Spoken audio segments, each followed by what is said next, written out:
Well, I was just trying to tell you that this one happens in the Bible's apocalyptic text.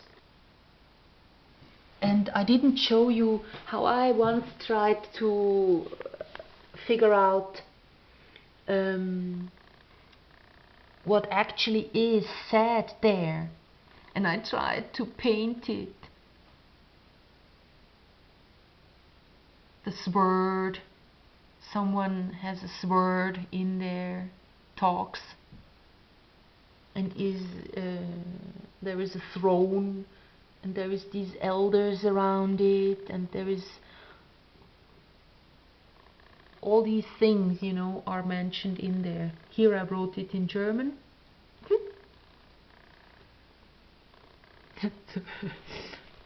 So if there really is something and you want to tell someone, you know, there is the seals and they talk so mysteriously, like a fantasy something.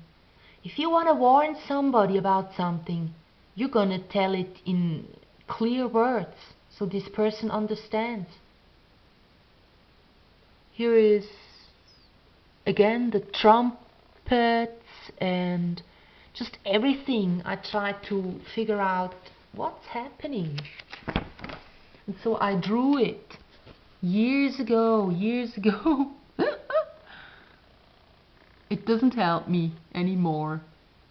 But you see, by looking at these pictures, that it's really hard to figure out what this revelation it should be, what this scripture tells us. But it doesn't reveal anything, it hides it. Whatever it is that wants to be told in there, it just doesn't happen. That's the beast with the horns. I really tried to find out. Yeah. That's it. So if this is in a book that is called holy, there must be some reason to do so. But since they don't tell us directly in clear words, understandable for every child as well, we have to dig into these things. So the constellation you just saw seems to have happened already a week ago, or it will happen in September or next March, mid-March, when there is Passa, the festivity that happens around Taurus, beginning of the year, the Hebrew one. And for us, when it's spring, there will be a planet. Gilles Broussard on YouTube teaches this, that will advance, that will cross Earth, pass around the Sun, go around the Sun, then come real close to us and go away. When it comes close, the plasma tail will from the Sun be blown towards us, electricity will fail, and we of course travel on, and then we get into the debris field of this planet that it took with it from the asteroid belt that lays a bit far out. And then 2/3 of a year later, again, we will cross our the planet's cross point on our path around the Sun again, and then we will again have meteor showers on Earth because of the debris. Two major ones that are big, and then of course again and again as time goes on. He has done a visual book about this, and he's on YouTube as well. Maybe it's that. the reason why they wrote this book. It starts with human history and it continues with, well, evolution they put in there, creation actually, not evolution, and then it continues with our human history.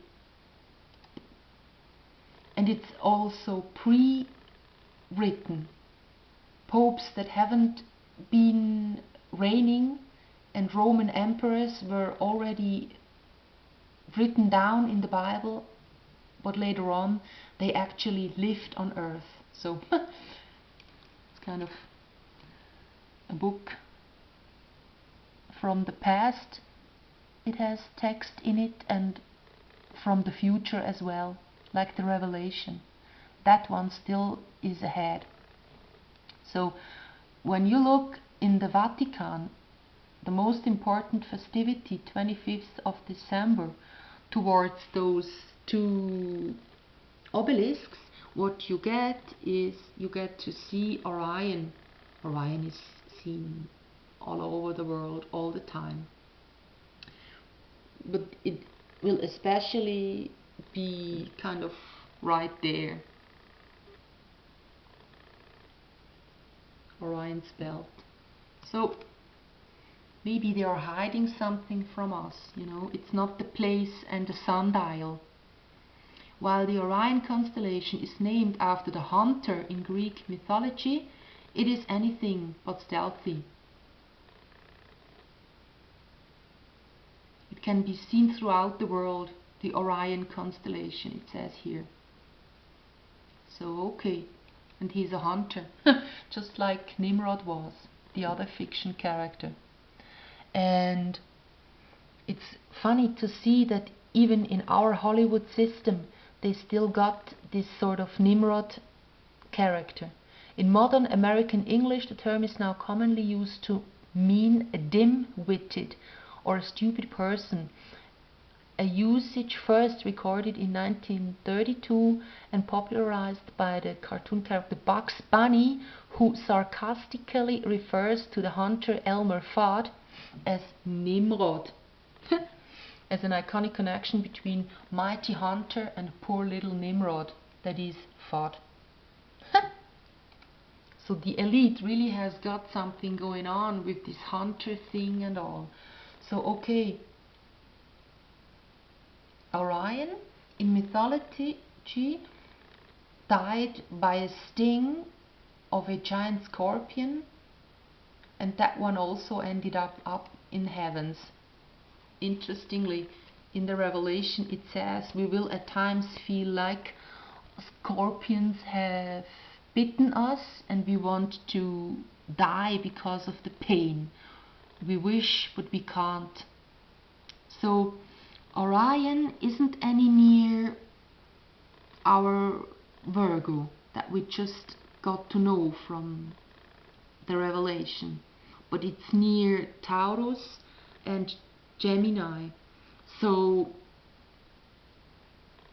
the Vatican is pointing towards Orion. Okay, so Orion hasn't got anything to do with our star signs on the ecliptic, but nevertheless, if it's a hunter, then of course that one hunts the Taurus, right? And Orion in this Solomon's key that kind of has lines and circles, just like Stonehenge from above, the green stuff. Actually, when you depict it, when you follow all these lines, you end up on Pleiades. And Pleiades is Taurus and it's not Taurus, it's the bull in the sky. There, the 7 stars, which are also depicted ages ago in with the Gizeh pyramids you have here, and you have here other pyramids, and somewhere there maybe this is the Pleiades.